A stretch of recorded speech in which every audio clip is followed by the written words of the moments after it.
Hi everyone, welcome to Vedantu J English. Everybody, welcome to the class.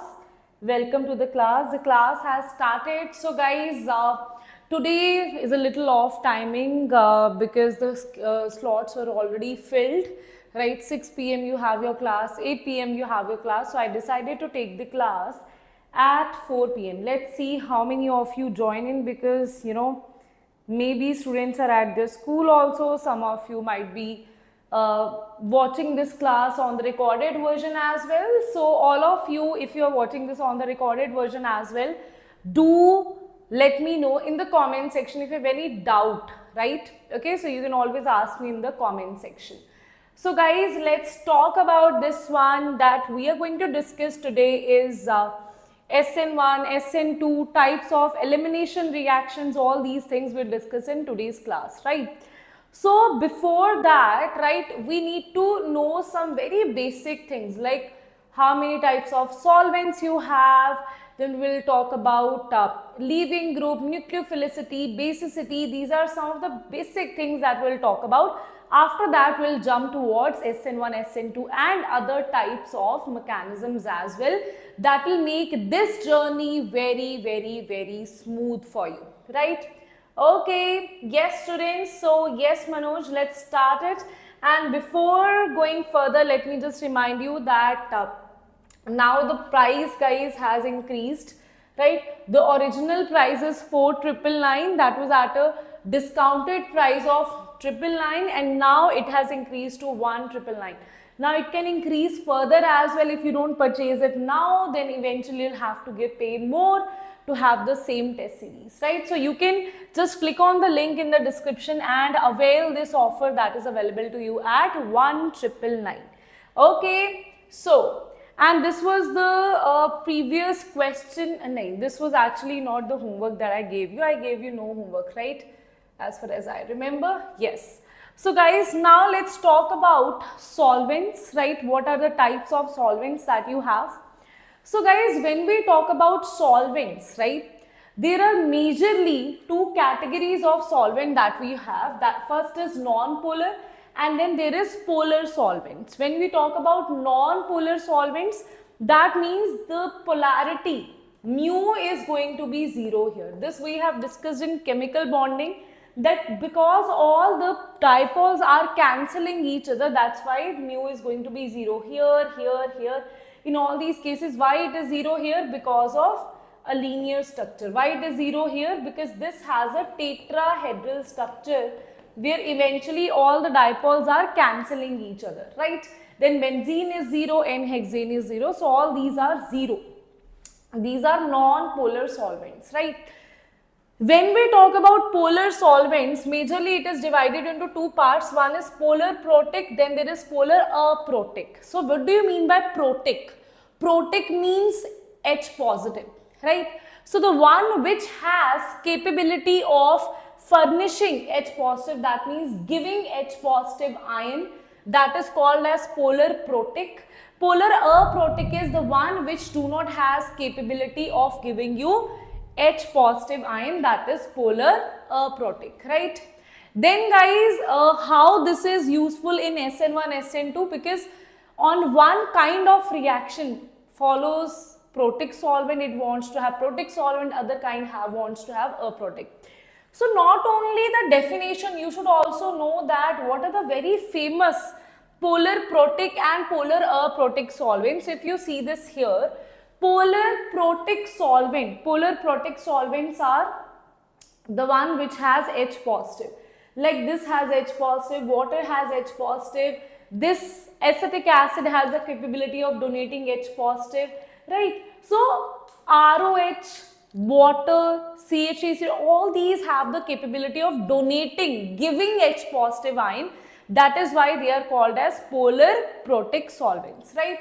Then we talk about polar aprotic solvents, the one which don't have the capability of giving H positive ion. So here you will see H is there, but it will not be donated here. Now in this case, water is acidic in nature, alcohol is acidic in nature, acetic acid is acidic in nature, all have the capability of donating H positive ion, right? But this one does not. They have H positive ion, but they are not acidic in nature. So some of the very famous polar aprotic solvents are acetone, then DMSO. DMSO, in this case, acetone, the carbon is replaced by sulfur, right? Then we have diethyl ether. In this case also, this H positive, we cannot like furnish H positive ion out of this, right? Then DMF, dimethyl formaldehyde, formamide, okay, dimethyl formamide. Here also you have H positive, but these are not acidic in nature, right? Then you have dimethyl acetamide. This again is not, all the hydrogens are not acidic in nature. That means even though they have protons, you will see that they have hydrogen in the compound, but they don't have the capability of furnishing H positive ion here. Okay, yes everybody, do let me know if that is clear, right? Now, next is nucleophilicity in polar protic solvents. So, polar protic solvents, how it will define the nucleophilicity, let's talk about that. So, when you talk about, there is NaX, now this NaX is in the polar protic solvent, which has the capability of furnishing H positive ion. So, what will happen here, this is Na positive, this is X negative. Sodium positive ion is in the aqueous solution, X negative ion is in the aqueous solution, right? Because protons can be donated here by this water. So, what will happen here, right? This is Na positive, right? What will happen, this O negative, oxygen with the negative polarity, oxygen with negative polarity, oxygen with negative polarity. So, what will happen, it will, this Na positive will be solvated by this water, right? And in this case, this X negative is solvated by the water here as well, because this is negative and here it is positive, positive. So that's why Na positive and X negative both are solvated by water in case of polar protic solvents. Now, ma'am, what's the use of that? The use is that now what will happen as we go down the group? We know that what is happening, size is increasing, right? So that means electron density, this we have studied in periodic table as well. The electron density of the electrons is going to decrease here, right? Because size is increased. For a particular volume, the number of electrons are eventually going to decrease. If the volume is going to increase, the electrons are going to decrease. That means electron density is going to decrease. If electron density is decreasing, then for that X negative, less electron density means attraction, dipole interaction with water. These are the, if here the charge, here the electron density is less, then the interaction with the water will be less, right? So dipole interactions are going to be low here. If dipole interactions are less here, that means the nucleophile is more available. Now why so? Because here if the electron density of this X is very high, then solvation will be very high.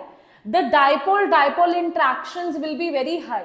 Then this X negative will not be that much interested in becoming a nucleophile. It will be like, I am very happy. I was interested in the ones who didn't have any electrons. But now what has happened, I already have water molecules. I already have this hydrogen, which is electron deficient. So I don't need to specially go and attack on something which is electron deficient. So I don't want to behave as a nucleophile, right? So that's why if the electron density here is very high, nucleophile is very low. That its nucleophilicity will go very low. But if here electron density is very less, that is down the group.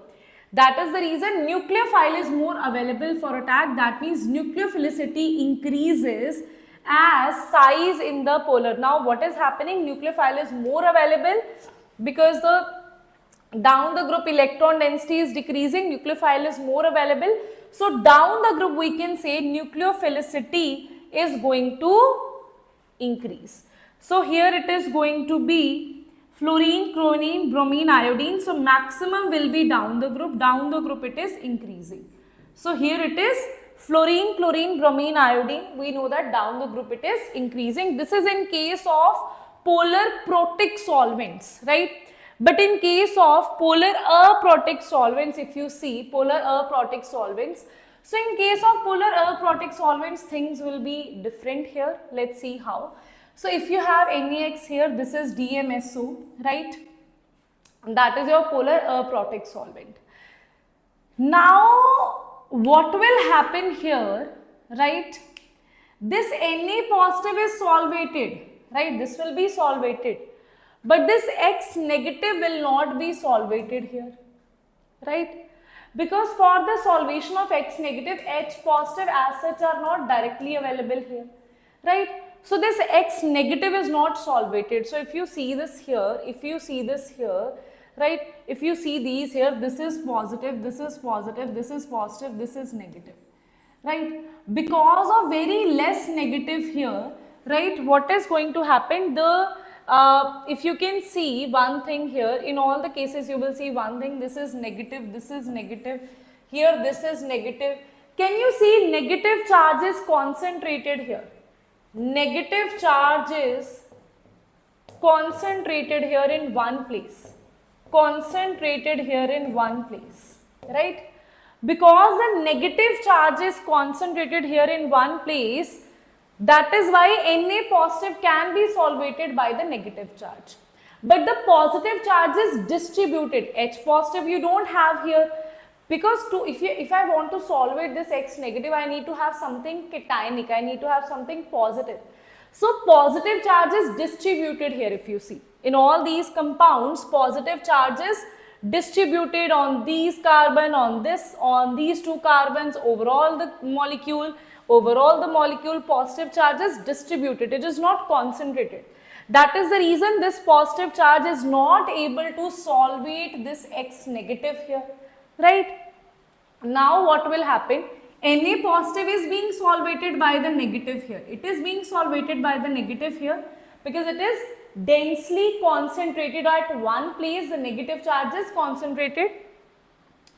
But the positive charge is not concentrated, it is distributed. That is the reason X negative will not be solvated. Now things will change here.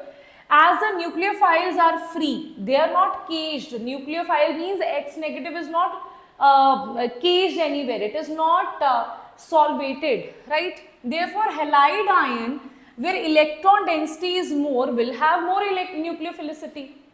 More electron density means more electron richness, so it would want to attack on the electron deficient species. That means nucleophilicity will increase. So in this case, fluorine will have more, then chlorine, then bromine, then iodine. So what we can directly tell that in case of guys, when we talk about polar aprotic solvents, directly you can see electron density of the nucleophile define the nucleophilicity, right?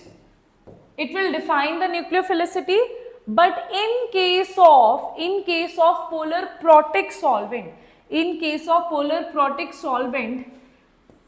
electron density is inversely proportional to nucleophilicity.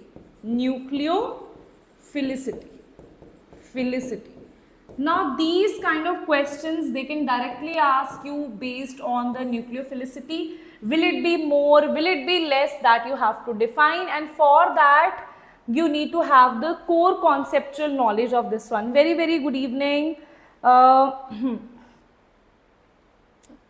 Okay, that's great, right? For that I would advise you firstly, wait a minute, where it was, yes. For that, if you want to complete your inorganic chemistry, for that firstly go through chemical bonding, coordination chemistry, then go for block chemistry, right? Okay. Now let's talk about guys nucleophilicity and basicity, right? When a negative anion will behave as a nucleophile, because negative in iron is electron rich. It can behave as a nucleophile also, it can behave as a base also. Let's see how. This is the biggest thing that students get confused in. See, the tendency of an electron rich species to attack on the electron deficient species such as carbon without changing its hybridization.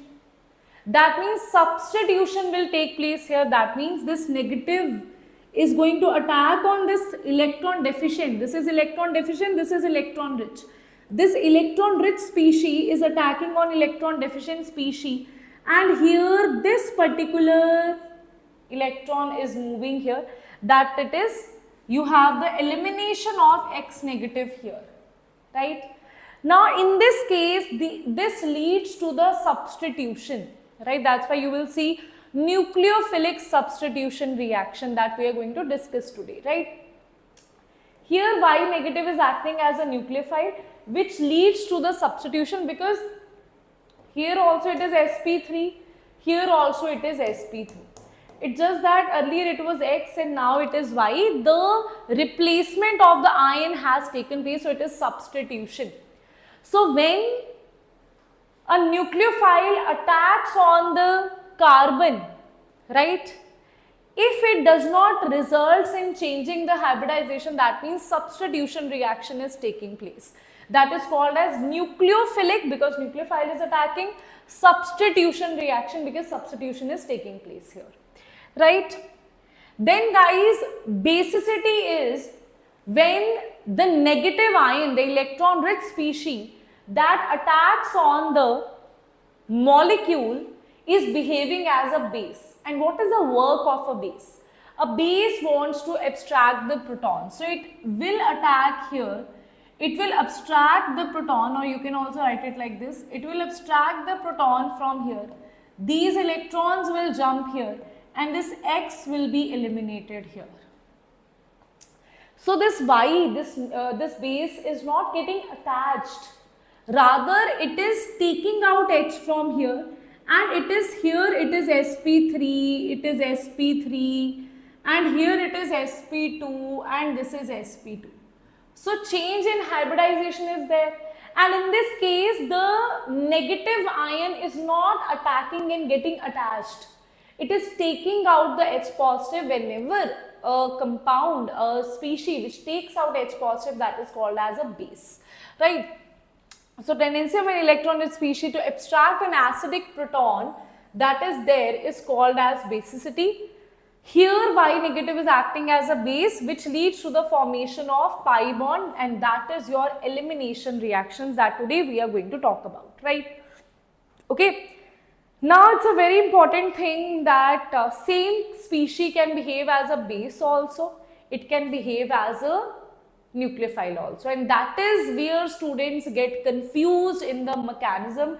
That's why even if you are watching this on the recorded version, I know you might be in the school, you might be watching this on the recorded version.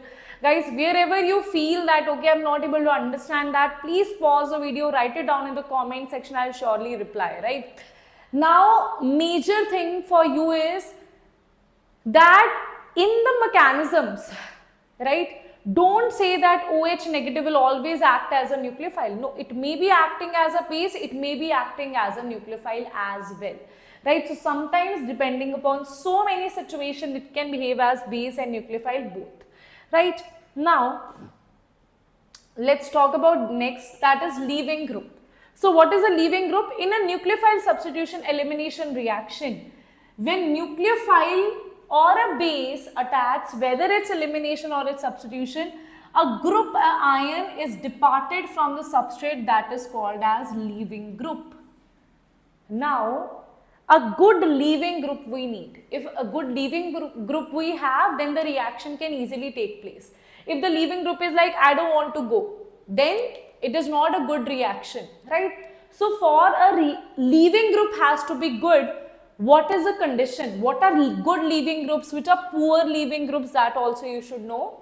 So if the leaving group is more stable, that means it's a poor base, chance of reattack is less. That means a leaving group has to be a poor base. Poor bases are good leaving groups. Mark it important.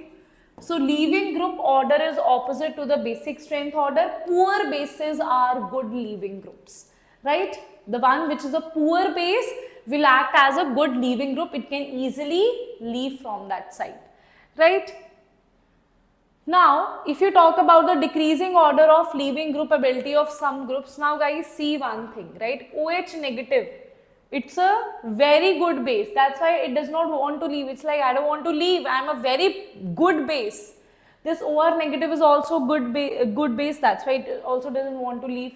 Now, here, this is also good base, but it has a very, very poor leaving group tendency, right? That is why over here, this is the poorest base. This is a very weak base. That is why it has a very high leaving group tendency. Now, some of the very important things is OTS, right?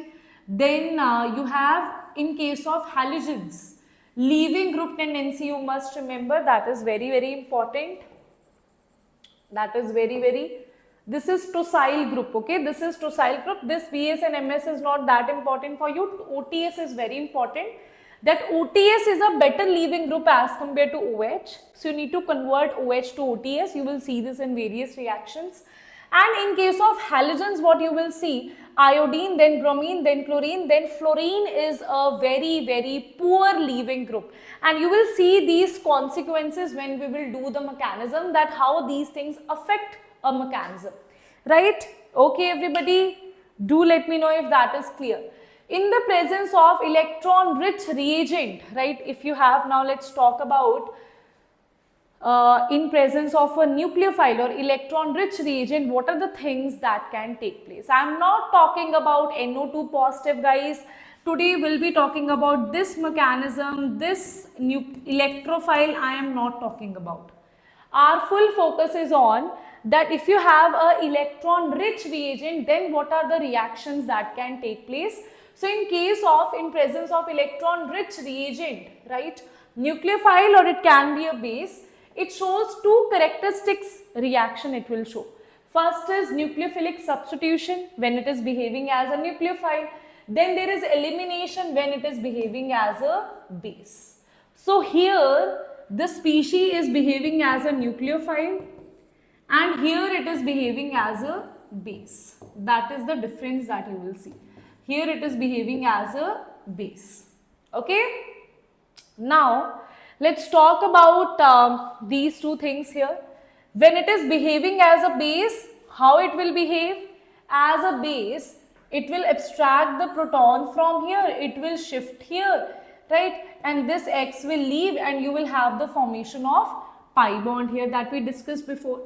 When it is acting as a nucleophile, this will attack on this carbon, this X will leave from this side and hence you will have the formation of substitution reaction.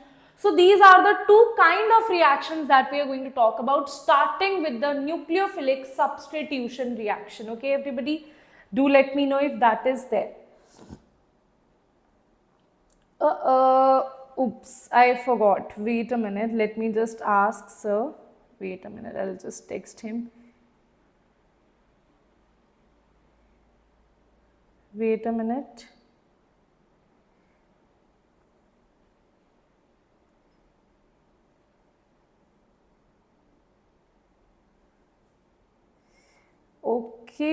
Okay, I have texted him.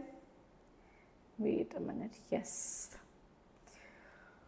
So, now let's talk about what are the different kind of nucleophilic substitution reactions that you have. First is bimolecular nucleophilic substitution SN2. Then there is SN1 reaction. Then there is neighboring intramolecular nucleophilic substitution reaction. Okay, right? These are the different types of substitution reactions that we have. We'll talk about all of them. Elimination also, you have bimolecular, unimolecular elimination reaction via conjugated base, that is E1CB. So all these things we are going to talk about, right?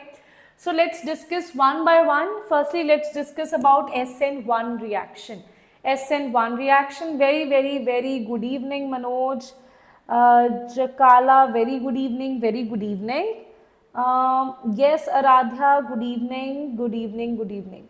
There is no H positive in polar aprotic, so X remains same. Yes, very good. So guys, now we are going to start with the substitution reactions. First is unimolecular. Unimolecular, we'll talk about everything here because this is one of the most important topics, right? So substitution, nucleophilic, unimolecular. So solvent itself acts as a nucleophile, hence it is called as solvolysis, right? So the solvent itself, it is acting as a nucleophile here. So what exactly is happening here? Firstly, I want you to remember few things here. SN1. You see one here, that means it follows two-step mechanism, right? It follows two-step mechanism, and that two-step means firstly you will have the formation of carbocation in the slowest step, right? Firstly, leaving group will leave, then you will have carbocation, then nucleophile will attack. This is what you need to remember, right? Okay, while doing this reaction, that SN1 means two step, 1 means 2, 1 is 2, 2 is 1, 1 is 2, 2 is 1. 1 means two step means carbocation is there which is formed, and that will be formed when, what will happen now guys? This is a loyal person. So how do you remember this? This is a loyal guy. Loyal person. Okay. Now, this is like you have some really loyal person out there who is like, this is my ex. Okay. This is your ex. Wait a minute.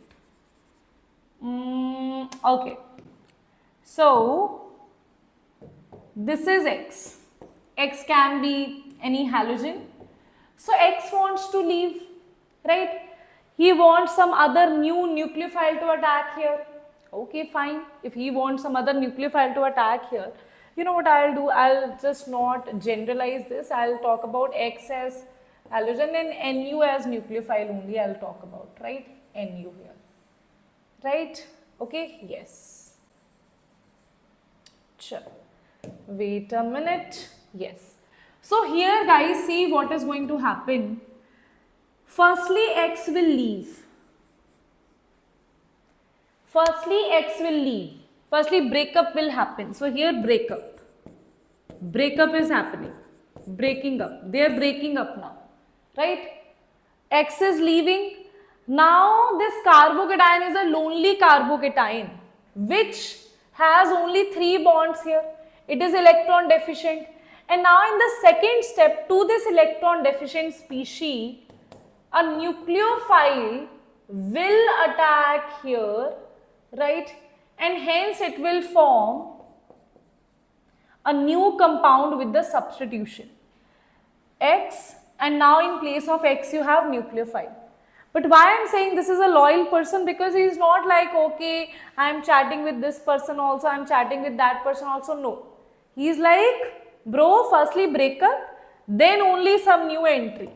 Then only new entry. New entry. New entry is of nucleophile.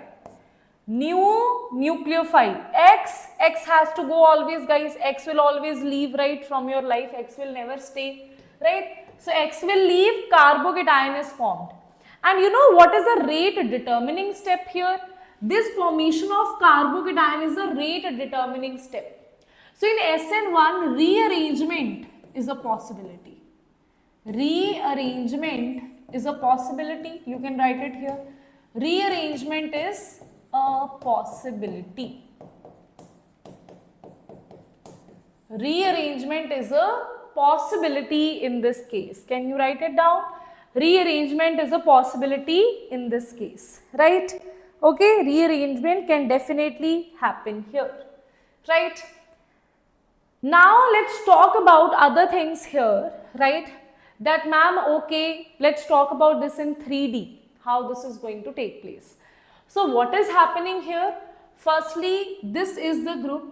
Now here firstly we know that this is partially negative, this is partially positive. That is already, so when breakup, tell me when breakup happens, when already there are some frictions going on.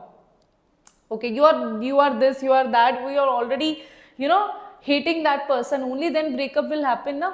So already there is polarity difference here. If the polarity difference is high, only then breakup can happen. So now this is partially negative, partially positive. That is why this is the transition state where the bond, this particular bond is very weak bond, and hence it will leave, right? And after that you will have the formation of this carbocation, which is planar. Why? Because this is sp2 hybridization, which is trigonal planar. Presence of polar protic solvent. Now who will help this Br to go? Presence of polar protic. Can you tell me why polar protic solvent is helping this Br to leave? Any one of you who can tell me why this X negative, why this X is so interested in leaving? Why X wants to become your X when they don't like you, right? So why they don't like you? If someone else is telling them that okay, this person is not so good, you deserve better, then they will leave you, right? So this person is polar protic solvent. If you remember, I told you that polar protic solvent has the capability of solvating the negative anion here. That is the reason this X negative, once it will leave, this has the capability of solvating it. So that's why it helps to dissociate, to take out this negative, helps dissociation of CX bond, since solvent stabilizes carbocation and Br ion like dissolves like. It solvates Br negative ion. Because it's polar protic, this cation also it will help to solvate this. Polar protic solvent will solvate both cations and anions. That is the reason polar protic solvent will be more towards making SN1 reaction. It will help you to go through making a carbocation. It will follow this step, right? So once you have the formation of carbocation, then two things are possible. Either your nucleophile can attack from the front side or it can attack from the back side. Let's say this is the front side, this is the back side. So earlier on this side you had X, right? So if it is attacking on the front side, wait a minute. Yes, if it is attacking on the front side, that means on the same position where earlier you had X, that is bromine, on the same position you have OH now. Here what is there? Here on the same position where on the B, that is back attack, it is on the opposite side, that is OH is here. That means this is retention of configuration. That means from where X has left, now the new nucleophile is on the same position, right? It has gained the same love, same empathy, right, as the previous one, right? So back attack means now what is happening? Now what is happening? You are still missing your X, right? It's inversion. There is no retention, there is inversion. Here nucleophile, earlier X was here, now OH is on the back side, right? So that means inversion of configuration has happened. So retention and inversion, that is the reason racemization, that means retention and inversion both are happening here. This is theoretically that 50% is inversion, 50% is retention, but in reality, practically more than 50%. Back attack is more. Why? Because still when you are leaving, when you're still, nobody can be on the same position as your X, right? Still there will be some memories that are left by. Nobody cannot cancel someone out of their life and erase them, right? You know this better, right? You know this better, right? So you cannot erase the person directly from your life, right? If it attacks here, this particular position is still less. But back attack, having your own new person in your life with different skill set, with different, habits, that will happen, right? So this they show in the movie, na, that when X leaves, someone new will come and they will be exactly like the previous one. That is very rare, right? Usually you get someone new. So practically this retention is less than 50% and inversion is more here, right? Okay. Yes, polar protic solvent here. Tell me guys if that is clear. Now let's talk about some characteristics, ma'am, why it is called as unimolecular reaction. Now guys, rate determining step is this one. In the rate determining step, can you see nucleophile here? No. There is no nucleophile here, there is only substrate. So it only depends upon the substrate. That is the reason that we say in the rate expression, this is rate is equals to K substrate. It does not depend upon the nucleophile, right? Molecularity is 1, order of the reaction is 1 as referred by rate determining step. Partial racemization will take place here. That means 50% less, 50% more. Now if you see this here guys, everybody, now this might seem dangerous, but in reality that's quite easy. So you have a reactant, and here before getting converting to a carbocation, it is going through a transition state. This is the transition state. So it is going through a transition state which is highly unstable. That is why energy is very high. Then you have intermediate, which is more stable as compared to transition state. That means, see, energy and stability is inversely proportional. Reactant, obviously reactant, and this is product. When you compare the energy of reactant and product, reactant has more energy as compared to product. Reactant is less stable as compared to product. Then intermediate always will have more energy as compared to reactant or product, because intermediate is a less stable thing. Carbocation is less stable. Now when you make the intermediate, you go through a transition state that is definitely will be even higher. Transition state is even unstable than intermediate. When you convert yourself to carbocation, that is intermediate, to product, there is an intermediate state that it is going through where this nucleophile is getting attached. That transition state is also quite unstable here, right? Okay. Yes, that is for class 12th. I hope so. That is written here. Yes. This is class 12, guys. Yes. Priyansh, that is class 12th.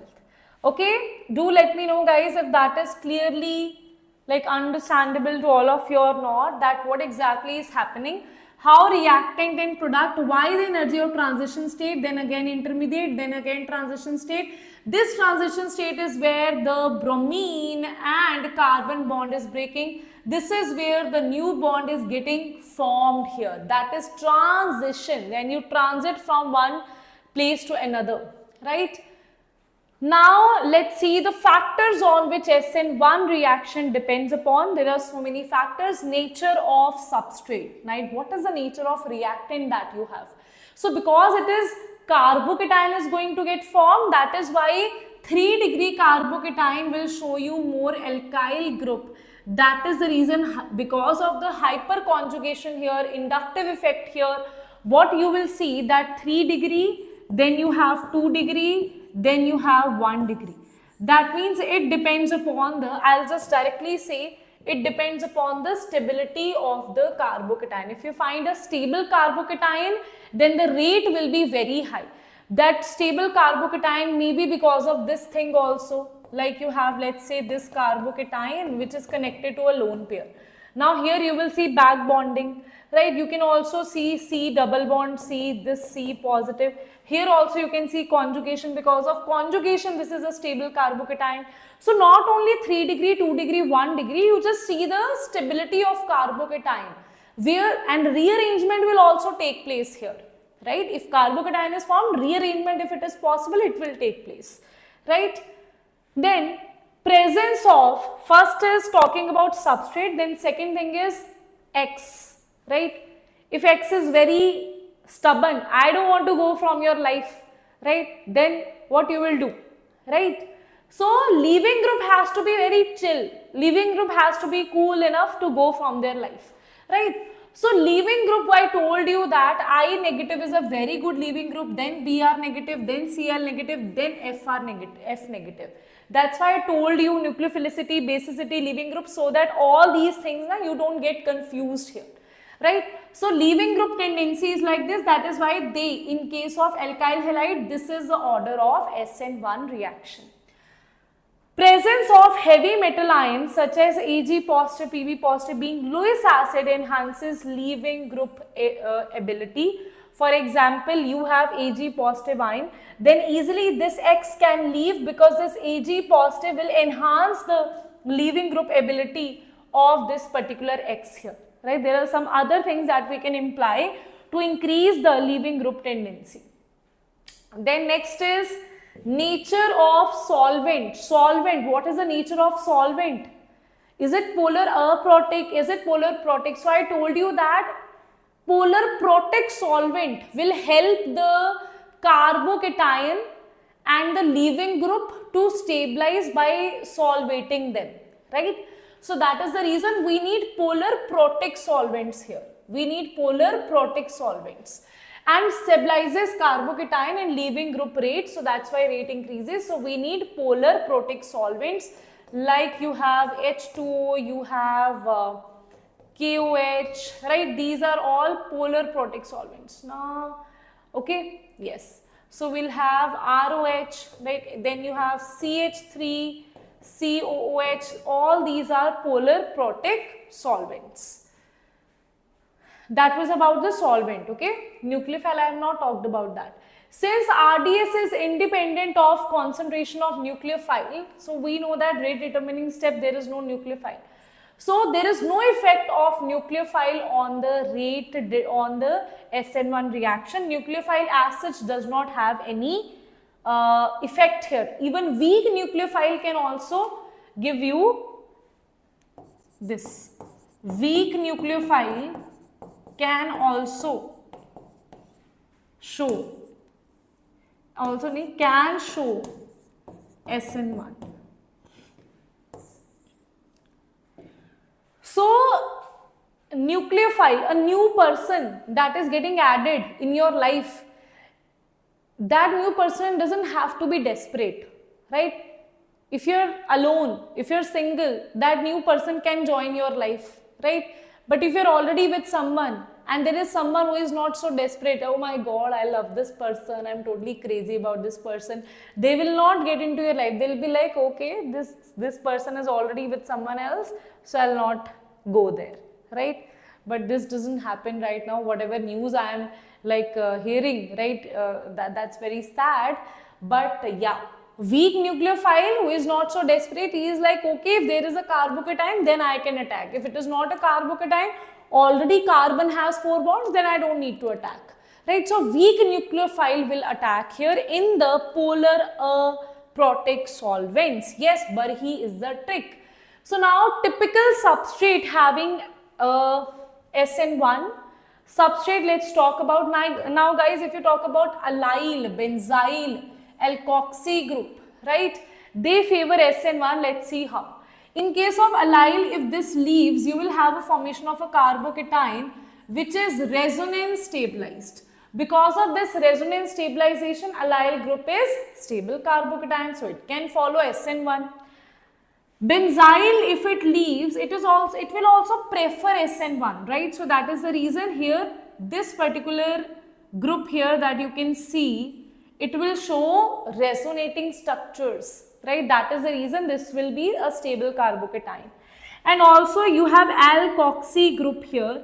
If this leaves here, you will have the formation of this kind of group that I also showed you before as well.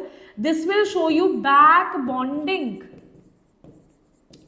And that is the reason that this will become a very, very, very stable carbocation. Okay? Do let me know guys if that is clear to all of you or not. Right? So stable carbocation is what we are looking for. Do you understand that, everybody, or not? Right?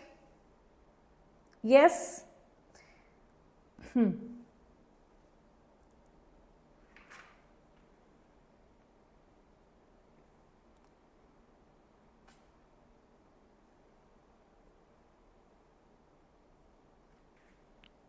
Okay?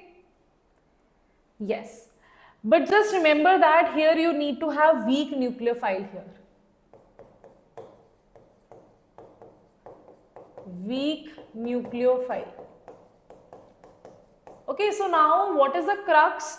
It is that SN1 reaction should be weak nucleophile, it should have. Wait a minute. I think power cut, and I really hope so. Today we will be able to complete at least something. Let's see if we'll be able to do that or not. I just want. Okay, so weak nucleophile, then it should be stable carbocation is formed here, and polar protic solvent is used here. These are the things that you should remember. Vinyl and phenyl halides and bridgehead carbon will not follow SN1 mechanism. Why? Because when you have vinyl, this is vinyl, this is vinylic, right? So in this case, you will have a carbocation which is very unstable carbocation. Double bond carbocation and positive is not at all stable. When you have phenyl, then also when you take this, you will have a very unstable phenyl carbocation. And on the bridgehead position, this particular position, when you have carbocation, this will be sp2. And this in sp2 this is a very important part. This is a very important question. That bridgehead carbon will never be sp2 hybridized. That is the reason this carbocation is very difficult to form. Not possible only. Not stable as sp2 hybridization. Bridgehead carbon cannot acquire plenarity. So that is the reason here this is not. Bridgehead cannot acquire plenarity sp2 hybridization. So that is the reason these three are never possible. These three will never show SN1 reaction. Okay, they will never show SN1 reaction. Now let's talk about this particular thing here, guys. Weak nucleophile will be neutral. Strong nucleophile will be charged. Okay, so this is a weak nucleophile, right? So this is the nucleophile that you have here, right? So what will happen here? You have a weak nucleophile and this is Br. So here you will have the formation of a carbocation firstly. Now this is 2 degree, but we know that if hydride shift is there, that means if this hydrogen shifts here, right, then what you will have? You will have the formation of a 3 degree. This is 2 degree carbocation. This is 3 degree carbocation, and because of this 3 degree carbocation, it is more stable. Now you will have the attack of this OCH2CH3 that will attack here, and hence you will have the formation of your product here, right? So what you need to understand that yes, because of weak nucleophile, you will have the formation of carbocation, then hydride shift is taking place, and then you are getting your answer here. Okay, right? Then which of the following undergoes nucleophilic substitution exclusively by SN1 mechanism? Exclusively by SN1 mechanism, everyone. Which of the following is undergoing? Which of the following undergoes nucleophilic substitution exclusively by SN1 mechanism? So by SN1 chlorobenzene, guys, if you talk about this chlorobenzene, we know that this bond is very difficult to break. Benzyl chloride means this is CH2 and this is Cl, right? Ethyl chloride means 1, 2 and this is Cl. Isopropyl chloride means this is CH3, this is CH3 and this is Cl. So we know that out of this benzyl chloride, this particular carbocation is the most stable. That is why benzyl chloride will exclusively only want to give SN1 mechanism unless and until you have a very strong nucleophile, right? Otherwise it would want to become a carbocation because it has a very, very stable carbocation, right? Okay, now let's talk about SN2 mechanisms, everyone. Let's talk about SN2 mechanism. Yes, students?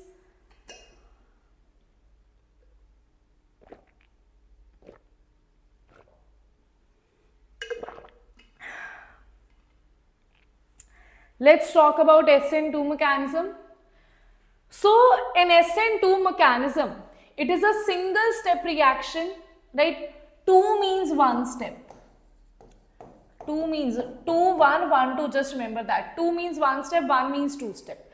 So 2 means 1 step reaction, it is a single step reaction, hence concerted reaction, right? That means concerted reaction means it goes way like in one step only, right? So what will happen here? This will attack here, this Br will leave from this side, and hence you will have the formation of the product. Now ma'am, what about the configuration? So now what will happen while the nucleophile is attacking here? Now Bicha, tell me one thing. Here, why cannot the nucleophile attack from this side? Why this attack is not possible? This attack is not possible because already there is Br here. Already Br you have here, that's why it's because of steric hindrance. It's not possible for nucleophile to attack from the same position, right? Now this is not a loyal person. Already he has Br, right? But some new nucleophile is attacking here. And this carbon is okay with this. This carbon is actually a cheater, right? Carbon is actually now forming 5 bonds. It is breaking, simultaneously breaking up with this bromine and forming a new bond with this OH, right? Forming a new bond with this OH, right? So that means simultaneously a bond is breaking, a new bond it is forming. So at one point you have a transition state where carbon will have 5 bonds here, which is a very weird thing for this carbon to do, right?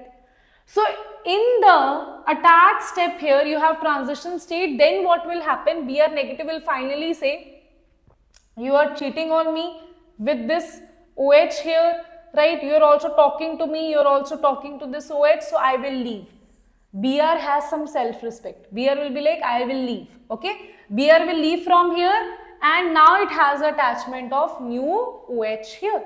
But in this case, always you will have inversion product because from the same side OH cannot attack, it will attack from the opposite side only. So Walder inversion you will always see here. And if you see in the first step here, this is a rate determining, you have nucleophile as well, you have substrate as well. So rate depends upon nucleophile and substrate both. That's why with weak nucleophile nothing can happen. You need a strong nucleophile to attack on this carbon which is already bonded to some other X here, bromine here, right? So you need a very, very strong nucleophile here which has the power to do so, right? So backside attack of nucleophile will take place, right? That is why what will happen? Inversion, that is also called as Walden inversion. So what will happen? Walden inversion will take place here, right? There is no retention of product in this case, right? Now from reaction mechanism we can see rate depends upon substrate and nucleophile both. So molecularity of the reaction is 2, right? And overall order of the reaction is 2, right? Okay. Energy profile diagram, you have reactant, it will get converted to a transition state which is unstable, then it will get converted back to the products which is quite stable, right? Which is quite stable, right everybody? Now can you tell me how there is no carbocation formation? So who will define that rate will be more or not? The steric hindrance that you have, right? Friends, it's like friends of this carbon. If friends are like do whatsoever, you want to cheat on this X, right? So it will be okay, fine. Carbon is like psycho person, he listen to his friends, right? So here there is a good friend that is methyl. This will create steric hindrance. He will not let this nucleophile to attack. If you have more good friends here, they will not let this nucleophile attack here, right? Then if you have very high steric hindrance here, right, then the nucleophile will not find it easy to attack. So that means SN2 reaction is defined by the steric hindrance. So steric hindrance will define that whether SN2 will take place or not. If there is steric hindrance, then the rate will be very slow because of the high steric hindrance here, right? Then guys, let's talk about stability of transition state. Higher the rate of reaction, smaller substrate and smaller reagent you need here. Good leaving group favors SN2 again here, right? Here I negative, Br negative, Cl negative, F negative, again the leaving group capability is same here, that will favor SN2. Nature of nucleophile. Nature of the nucleophile has to be strong here to attack. Strong nucleophile increases the rate of reaction. Polar aprotic solvents favor SN2 reaction like acetone, DMSO, ether. They will favor SN2. Okay. So allyl halide, benzyl halide, alkoxy, and this shows faster rate towards SN2. Now ma'am, why? How they can show faster rates? Let's talk about that. Right. So what exactly? That's what I told you, that allyl, benzyl and alkoxy, they can also show SN1 at a very good rate. They can also show SN2 at a very good rate.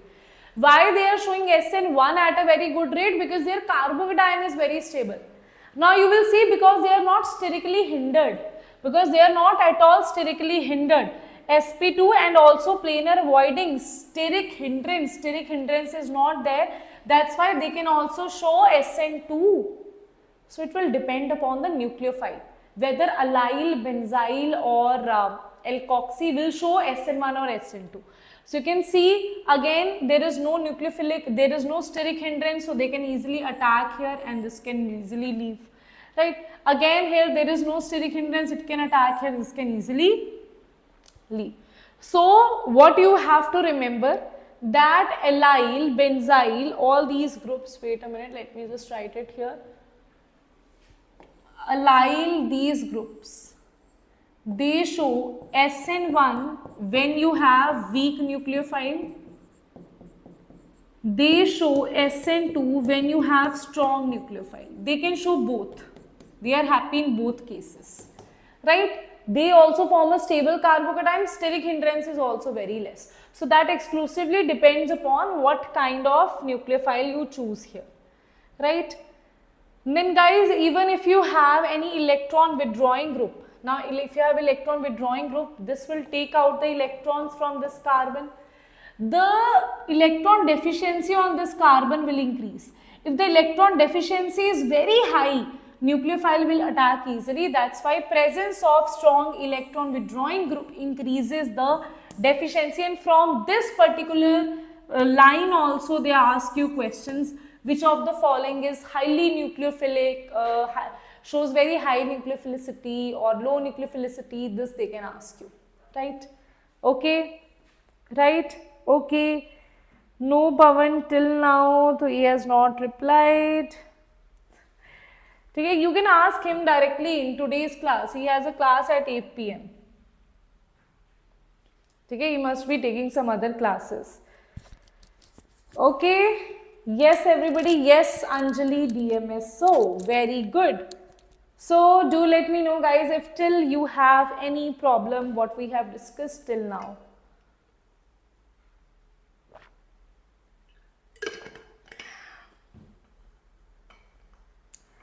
Tell me, guys, do you have any problem in what we have discussed till now? Typical substrate inert towards this one. Now, if you see this here, vinylic and phenylic, they are not stable in SN2 as well. So, if you see that nucleophile will attack here because of very good resonance. This already is a partial double bond. This also forms a partial double bond. Because of this partial double bond here and here, it is very difficult to break these two bonds. So, that is why SN1, SN2 both they don't want to show, right? Okay. Now, yes, this I have already told you. Now there is bridgehead carbon. Bridgehead carbon is also not happy with SN2. CX bond is having partial double bond, that we have already talked about. Now bridgehead carbon carrying leaving group as approach of nucleophile at the deficient carbon is blocked. Right. So here this is so sterically hindered that this nucleophile cannot attack here. So in case of vinylic, in case of phenylic and in case of bridgehead carbon, SN1 and SN2 both are not possible. In case of allylic, benzylic and alkoxy, SN1, SN2 both are preferred. Depends upon whether you have weak nucleophile or strong nucleophile. Right? Okay. Yes, everybody, do let me know if that is clear. Okay. Understood, everyone? In SN2 substitution reaction of the type, this is the type of substitution reaction that we have here. RBrCl negative, if you attack this here, now they are asking you in SN2 substitution reaction of the type, this is RBrCl negative. DMF you have here, which of the following has highest relative rate? Firstly, tell me in this case, in case of polar aprotic solvent, what you will have? You will have SN2, right? In SN2, you need to see sterically less hindered. This is least hindered sterically. So, we'll say A is the correct answer here, right? A is the correct answer. We need sterically less hindered because it will be SN2 mechanism here. Right, everyone? Do let me know if that is clear to all of you. Now, let's talk about this one. They are asking you. So, here's the question. They are asking you NaOC2H5, you have ethanol. Mark the product and state the type of mechanism that you have here. Mark the product and state the type of mechanism, guys, that you have here. Yes, students, everybody in the chat box, mark the product and state. I think my power is going to go. Let me just see.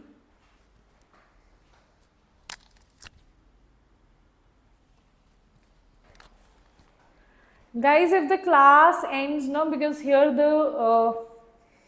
it's quite windy today. So the net is going back again and again, and the power is also not there. I am just teaching you on inverter, right? So if the class ends suddenly, then take it as end only. The rest of the topics we'll do in the next class. If suddenly the class ends, but I am trying to do elimination reaction today, but I don't know about the power cut. If that happens, then it's not in my hand. Okay? Yes, everybody. So, I can say option A here, this is ONA2C2H5, mark the product and state the type of mechanism here. See, first thing is this will be a strong or weak. If this is alone here, then that's a different thing. So, this is going to be a strong nucleophile. Strong nucleophile means SN2. Now, for SN2, what we are saying, what is the product formed here? So, OC2H5 will be attached. That means this is going to be the correct answer here. Because this is a strong nucleophile. How I identified that? Because this is actually in the cationic state, ONA. Because of this ethanol, this is in the ionic state. And that's why you have a charged nucleophile, which is a strong nucleophile. Okay? Right? Okay, yes. For this one also it's A only. Right? Ma'am, B and C same. B and C, they are same. I think so. Yes, they are same. So I'll write 2 here as well. Hey, then that will come out to be same. They are not our answers, guys. Right? So I'll write C3H7 here. Okay? So, answer is A is the correct answer here. Right, everybody? Okay, so how I identified that? Because of a strong nucleophile, this is going to show SN2, and that is the reason here you will have this. Right? Okay? Next is neighboring group participation, guys. We have done SN1, SN2, right? Do let me know if there is any problem in SN1, SN2, so that we can start with neighboring group participation, right? So that we can start with neighboring group participation. And do like the session as well, everybody. Like the session, share this with your friends as well, right? Okay. So, neighboring group participation, let's talk about that, what exactly happens here, right? Rather than telling you these parts here, I'll just directly firstly tell you the Firstly, I'll just show you that what is the example here so that you can understand the theory part after this. CH2, CH2, Cl. Okay. Okay. And here you are using KOH, right? And yes. And here what you saw, that you have the formation of CH3. This is sulfur. CH2, CH2OH. Can you tell me, by just looking at this, whether it's S1, SN1 or SN2? Let's see if you can answer this.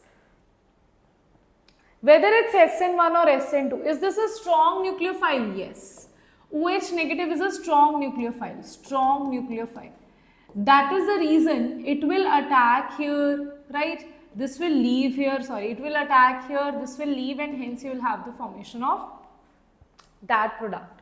So we assume that it should be SN2. This is what we are thinking, right? Now, what they did, they placed one of the isotope here. They placed one of the isotope here, right? Let's say this is the isotope of carbon. Now what they observed, that apart from this, they have a new compound also, which is CH3SCH2, CH2OH. But here, carbon steric is over here, right? Okay. Now, here we can see the steric carbon is over here. Steric carbon is any isotope of carbon that we are using to understand, is this really SN2? If only this product is formed, then we can say it is SN2, because only Cl, you have replaced it with OH, right? That is SN2 mechanism in case of strong nucleophile. But how come these carbon have interchanged with each other? And the explanation here is neighboring group participation. The explanation here is neighboring group participation. Okay? Neighboring group participation is the explanation here. So let's talk about that. What is this neighboring group participation? Let's talk about that, everybody. Let's talk about that. Yes. So I'll just draw the same thing here and we'll see what exactly is happening here, right? We'll see what exactly, why this product is getting formed here, right? Okay. Firstly, tell me, are you able to understand what exactly has happened, right? Now guys, see this thing. So we know that sulfur belongs to group number 16. It has lone pair of electrons. Now in this case, external nucleophile is there, but instead of having external nucleophile, this internal neighboring group will attack on this particular carbon, and hence you will have the formation of, let's say this is CH3, right? This is sulfur here. This sulfur is connected to a CH2 here, and this is also connected to a CH2 here. These two CH2 are also connected to each other, and here this CH2 is also connected to Cl here. So basically this CH2 is the steric here. Tell me, are you able to see how this cyclic compound that you have is formed, right? Okay, right everybody? Now if you see this here, this CH2, this will have a positive here, so that's why what will happen, this Cl negative will leave from this side. So on that step only what will happen, when this attacks here, this carbon will have 5 bonds, so that's why the Cl negative will leave from this side, okay? And hence you will have the formation of this compound. Now what will happen here, this is already positive. Why? Because 3 bonds it is forming. Now what will happen guys, this bond will shift here, and then you will add OH negative here, right? And this OH negative will attack here, right? Okay, so this will be CH3, this is sulfur, this is then CH2, because this is then CH2, this CH2 is steric here, it is connected, this bond will break, no? So this is steric here, this is connected to CH2 which is having OH. And that's how you have the formation of this second product here that we were thinking. Okay, do let me know if that is clear, guys. How neighboring, how because of the lone pairs on this neighboring group, it attacks here, and that will lead you to the formation of this, that is called neighboring group participation nucleophilic addition. Substitution is happening, nucleophilic substitution is happening here, but because the initial case is that neighboring group is participating in this case, right? Okay. And this reaction is so fast, it is so fast that this NGP is faster as compared to SN1 or SN2, so it will not let SN1 or SN2 mechanism to go. Rather, NGP will occur if there is any internal nucleophile present in the compound. Okay, right everybody? So now here, what is the term here that we used? NGP is also known as anchimeric resistance, means adjacent pass in case of intramolecular catalysis where a suitable placed intramolecular nucleophile that is existing within the molecule assist in substitution reaction by enhancing rate of reaction. So here this NGP is faster than SN1 or SN2 reaction. Right, if I say this particular case here, this here because of this internal nucleophile, this will attack on this carbon and this will leave from this side, right? That is the reason this reaction is so much faster as compared to SN2 mechanism. Can you see 70,000 times faster as compared to SN2? So it will not let SN2 mechanism occur only, right? Let's see some examples, some more examples here. Guys, everybody in the chat box, do let me know if that is clear or not. Yes, students, do let me know if that is clear or not. Let's see some examples here as well. But before that, I want to know from your side as well if that is clear or not, right? Let's see how you're going to answer these questions here, right? This is H and this is H and this is Cl. Now see what I'm going to do here, right? On the carbon where you have leaving group, this internal nucleophile will attack. This Cl will leave from this side.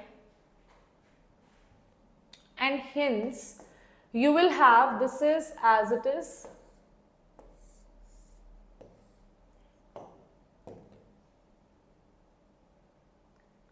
This S here will be connected to the carbon here, right? It will be connected to the carbon here, and you will have H also here, right? That will leave. That will leave. Okay? That will leave. Right? Okay? Everybody, do let me know if that is clear. Do let me know if that is clear. Right? Okay. Understood? One more question I have for you. Let's see this one. Let's see this one.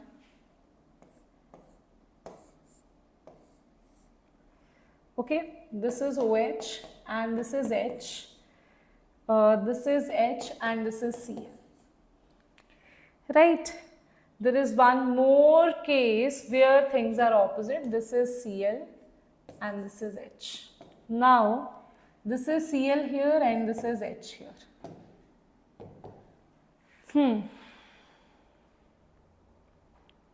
Yes, everybody? Now this is OH and this Cl, they are on the anti position to each other, right? And here they are on the same sides. So on the same side, the reaction will not take place, right? On the same side, NGP, neighboring group participation will not take place here, right? Neighboring group participation will not take place here, right? Okay.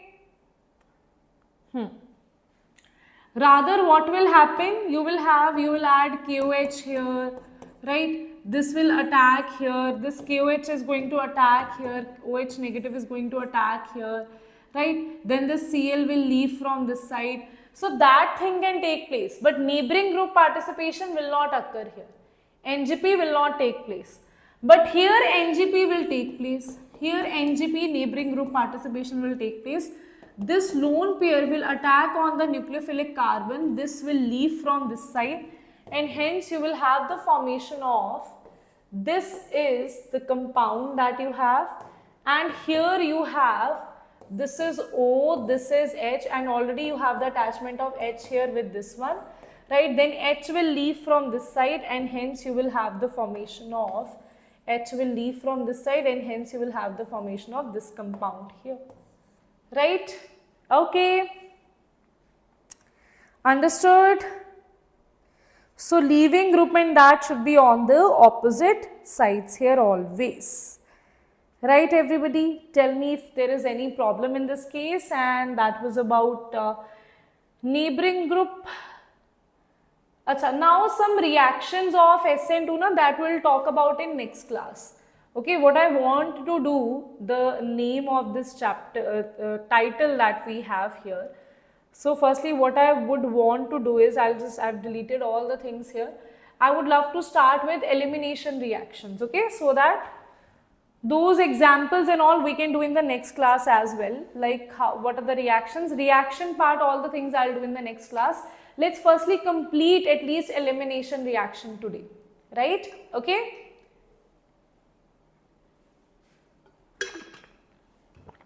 So that next classes, next or maybe 2 classes will need, I'll see if I can take 3-hour class tomorrow, then I'll take and finish this tomorrow. But if it is not completed, then I'll take 1 class on Thursday or Saturday as well, right, to complete this chapter.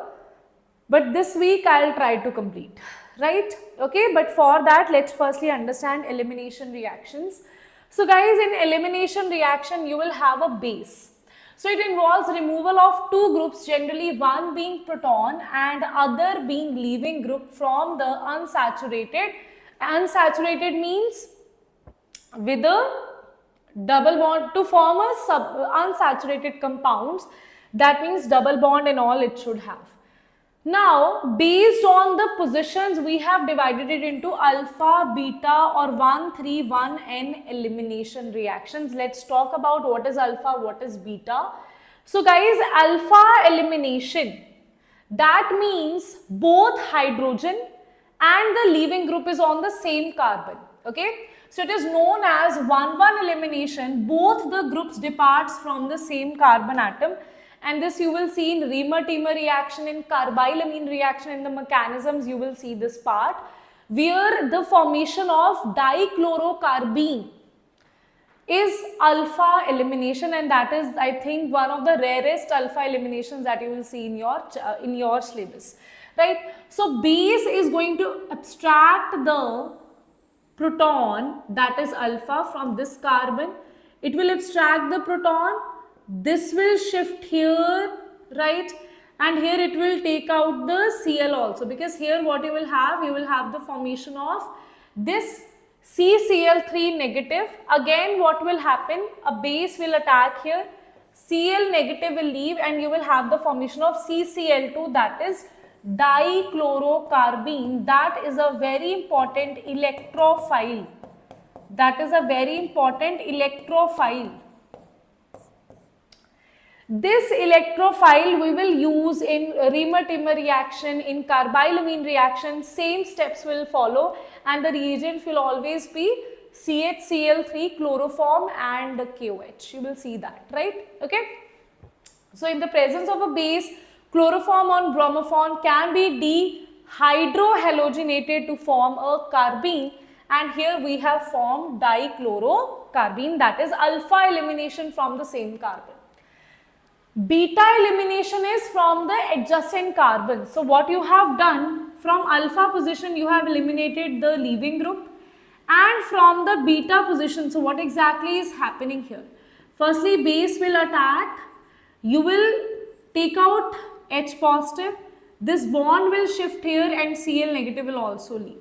So from the beta position, you will have the elimination of hydrogen, right? That means they are on the adjacent side, and that is called as beta elimination, or 1,2 on the adjacent carbon. So 1,2 elimination or beta elimination, right?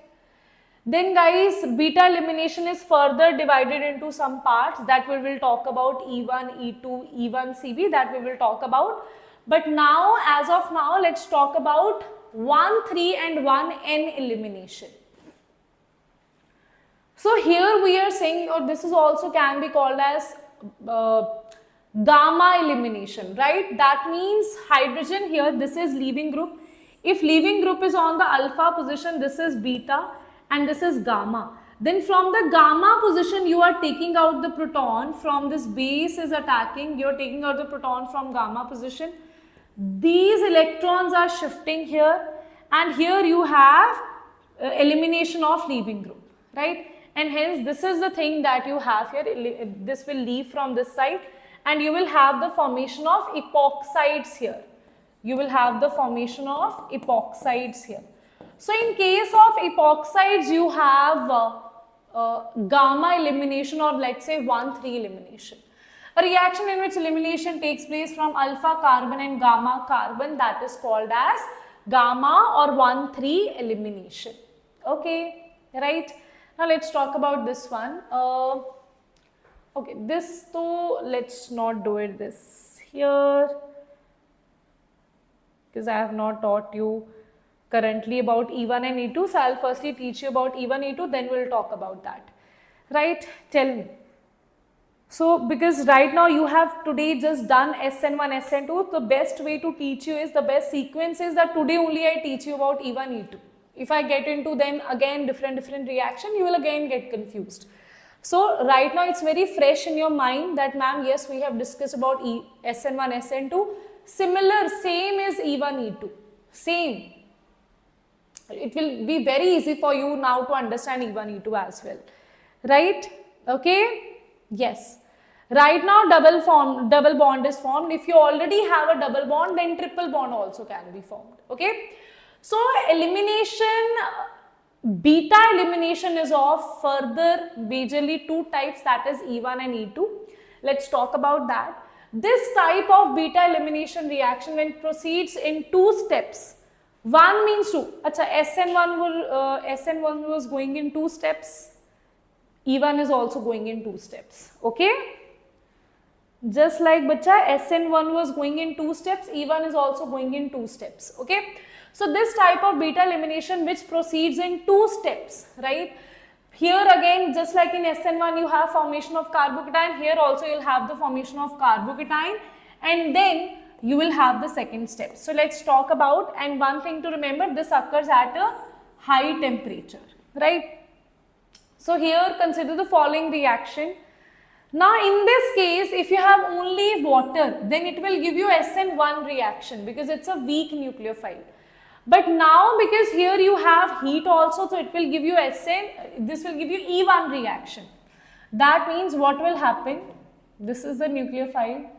This will attack on this particular position. This will abstract the proton, no? This will act as a base. So if leaving group is leaving from this side, first it will leave from this side, right? You will have the formation of a carbocation. Let me just tell you how this is happening. Let's see. Okay, by step, let's see. Firstly, this particular nucleophile, this leaving group will leave, it will lead you to the formation of a carbocation, right? Once you have the formation of a carbocation, because it is sp2 hybridized, that's why we have shown it in a triangular planar phase. Now, once you have the formation of a carbocation, then both front or back attack, it can take out proton from both these positions. Either this position, because if this is alpha, this can also be beta, this can also be beta. So beta hydrogen is eliminated here. So you have two betas here. This beta can also leave, this beta can also leave. So accordingly, you will have two products here. If this beta will leave, you will have a double bond here, that is CH3, CH double bond, CH3, CH3. If this leaves, you will have CH3, CH2, C, CH3, C double bond, CH2. This will be there. right? But which alkene is preferred more? Sets-Zef alkene is preferred more because carbocation is here. So you need a stable carbocation which has more alpha hydrogen, which is more alkylated, more alkyl substituted. That means you can say it in 2-3 ways. Either you can say this is double bond, this is alpha, alpha, alpha. Check the number of alpha hydrogens, that is 9, and here alpha hydrogen is 5. So it has more stable hyperconjugating structure. Either this way, or directly say this is more, this is 1, 2, 3, 3 alkyls here. Here you have 1, 2, only 2 alkyls. So it is more less alkyl substituted, this is more alkyl substituted. Right, so you will say this will be the major product, that is your Sets-Zef product. Okay, Sets-Zef alkene is more stable alkene, and Sets-Zef alkene is more alkylated alkene. Right? Okay. Right, everybody? Understood? Now see one thing, you have reacted. Obviously, first it will go through transition state, then it will form an intermediate, that is a carbocation. Now from here 2 products are possible. In SN1 there was only 1 product that was possible. Here 2 products are possible, right? So one is your minor product, that is higher in energy. This product is minor product, and this is unstable. Because minor product is unstable, so its energy is high. This is your major product. If you see, this one is your major product. Can you see this? This is your major product. Now guys, major product is actually more alkylated, so it is more stable, so it has less energy. Right? Okay, they can also mark this here. What if they give you a question like this? Right? Then you will say, ma'am, exam is very tough. What if they give you not writing this, they are also not writing this, they just say this is A and this is B. What is A, what is B in the options? Then you will tell it according to minor and major product only. Okay? Okay, yes everybody, do let me know if that is clear to all of you or not. Right, everybody? That is clear. A is more stable because of hyperconjugation. Absolutely right. Now the characteristics of E1 is rate expression. If you see, it only depends upon substrate because no base is there in the step 1. If you see in step number 1, there is no base. Directly, firstly, leaving group is leaving from this side. So there is no base here in this case. Right? So that is the reason, since only 1 molecule, so its molecularity is 1 and the order is also 1. It is a first order reaction because it only depends upon the substrate. Right? That's why it is E1. 1 means unimolecular. Right?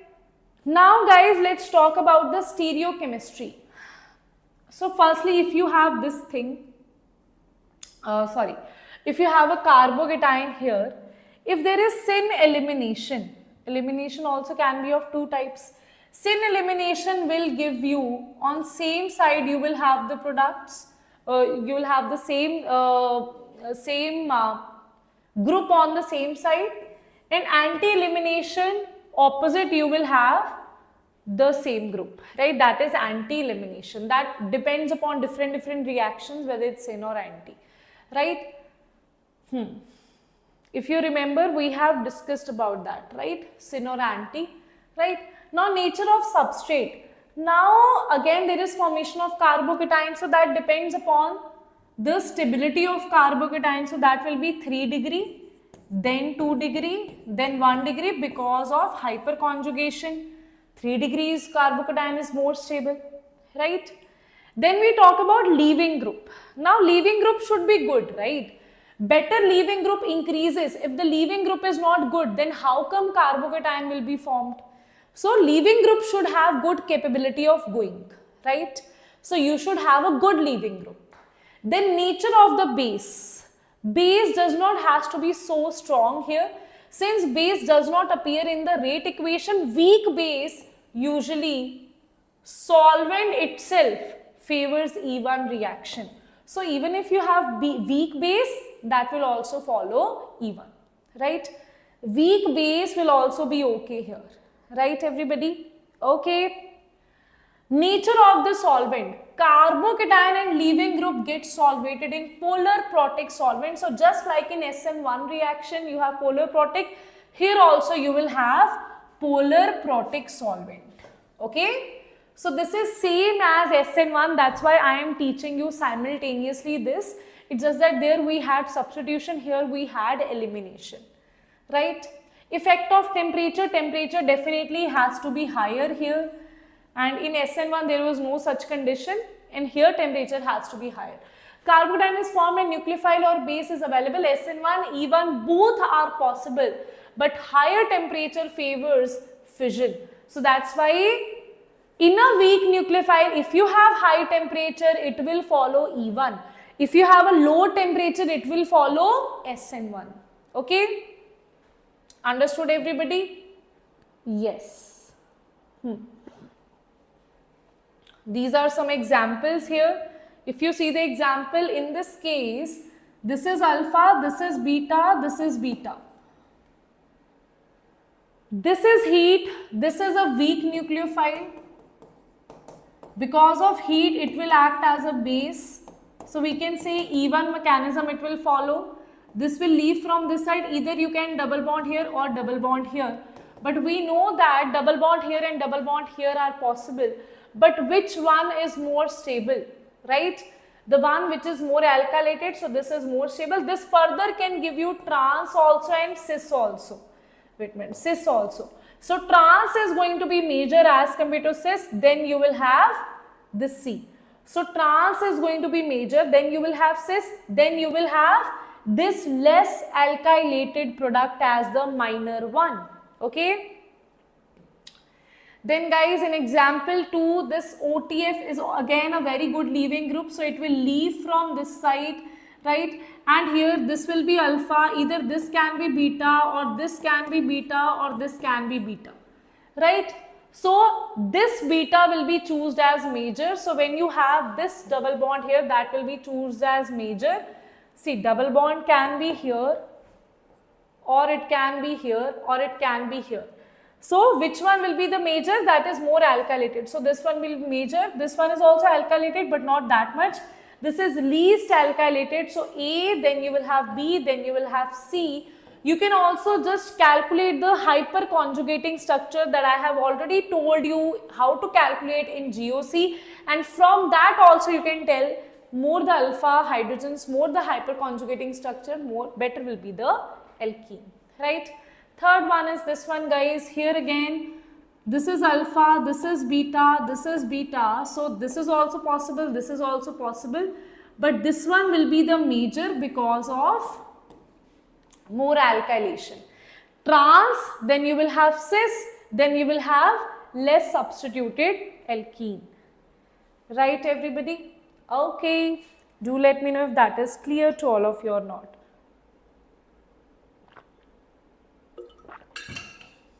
Next is even reaction with carbocation rearrangement is also possible, because see, carbocation is possible, so rearrangement is also possible.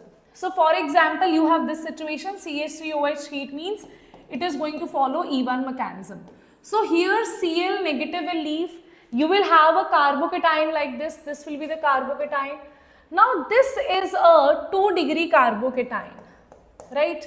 If I take out methyl and there is methyl shift here,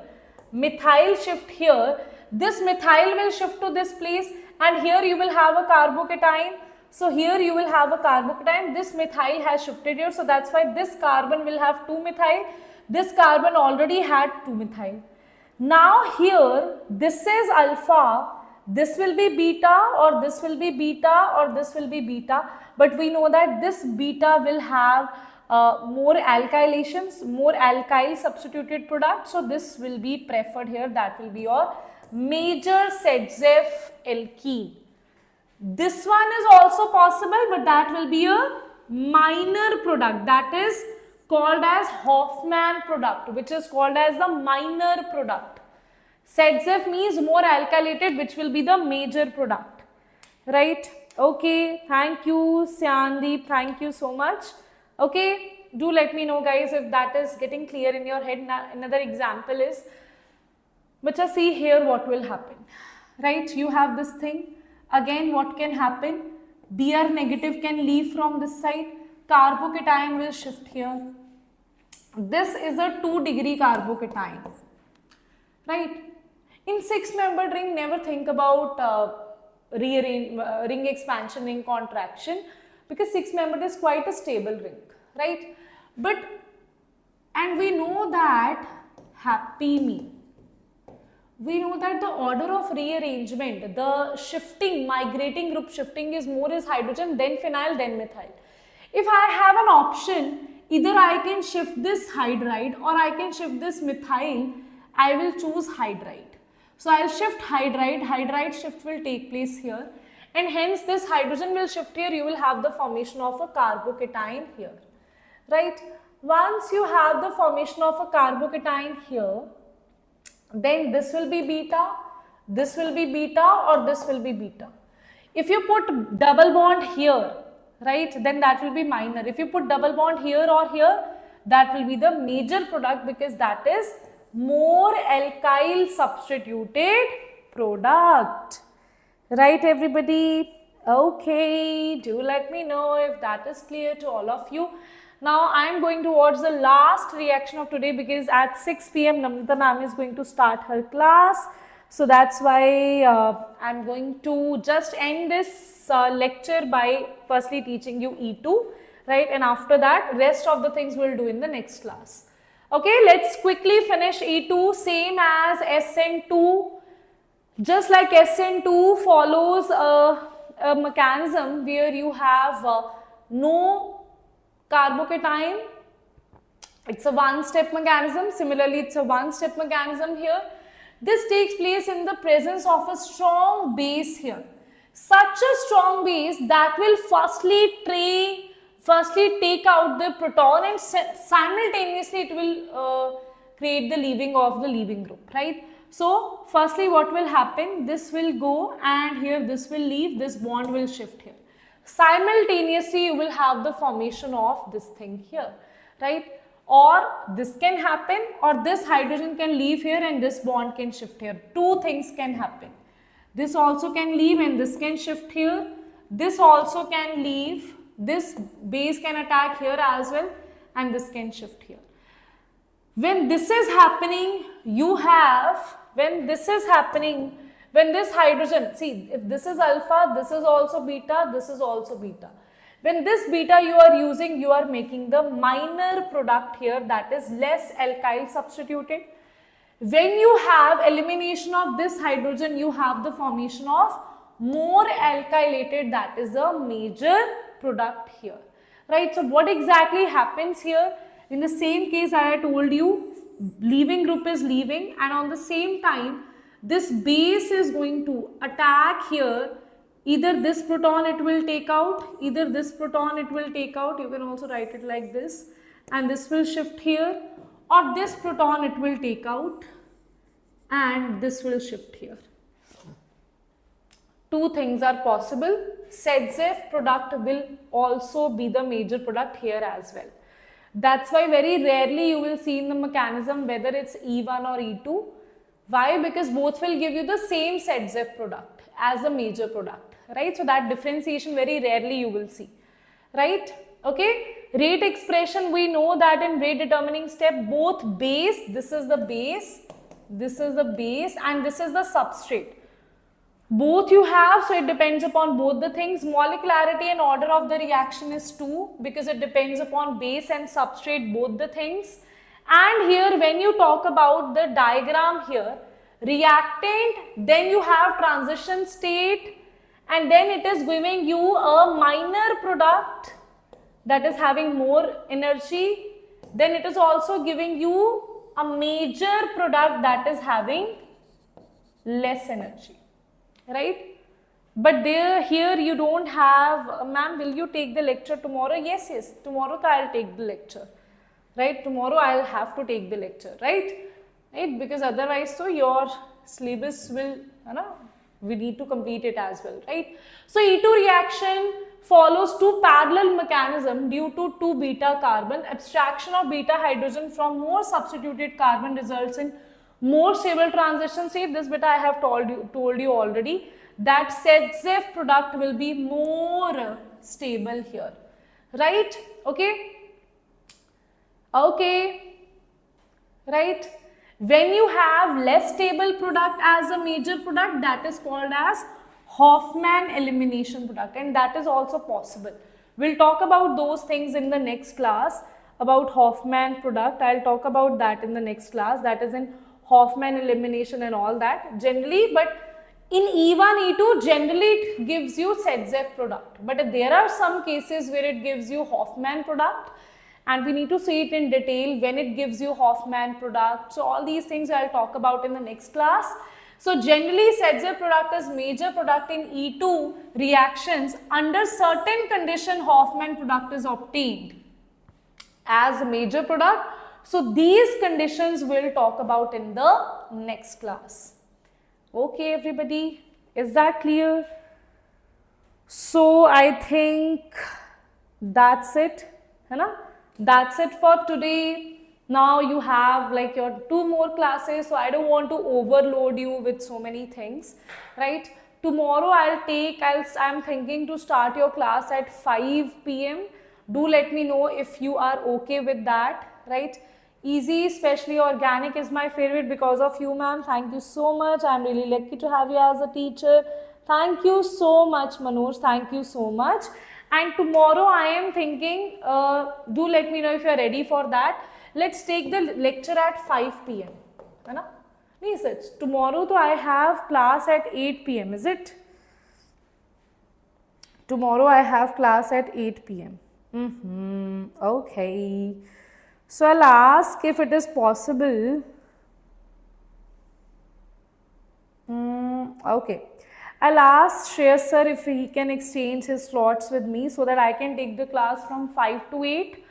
Otherwise, I'll take the class from 8 p.m. to maybe 10:30 or something, right? Okay, then I'll take one class on Thursday as well if possible, right everybody? Is that clear? Okay, then students, now I'll see you all in the next class. Till then, bye-bye, take care, bye-bye everybody. And before going, just do this one thing here, that is the question that I am giving you here. So this can be converted into this by employing which method here, right?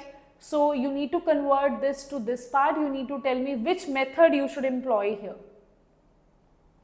right? Okay, so I'll be waiting for your answers in the comment section. Write it down in the comment section. And before going, let me just remind you again that guys, our test series, right, is right now at 1,999 and the cost might increase further anytime soon, right? Because the demand is increasing, so the cost will also definitely increase. But still right now it is at 1,999, so everybody do purchase it. The link is in the description. Go and check that out, right? Okay. Okay then guys, bye bye, take care. I'll see you all in the next class. Bye bye, bye bye, bye.